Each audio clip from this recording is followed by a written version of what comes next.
12 किसका, अब यहाँ पे माइनस है और ये भी अंदर माइनस है, माइनस माइनस प्लस 4 3 12।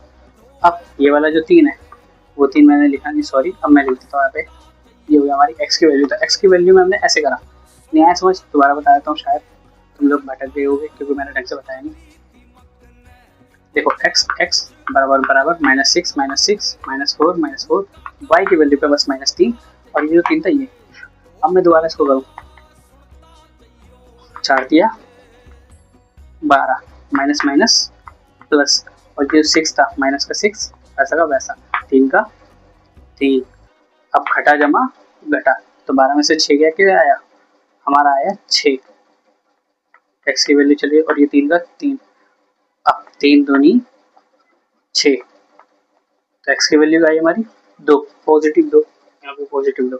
ये हो गया हमारा प्रतिस्थापन विधि से, ये हो गया हमारा विलोपन विधि से। तो 3.3 फर्स्ट का फोर्थ क्वेश्चन जो हमारा 10th बोर्ड का है सीबीएसई का, ये फर्स्ट का फोर्थ क्वेश्चन हमारा यहीं पे खत्म। अब हम करेंगे क्वेश्चन नंबर 2, चलिए देखते हैं।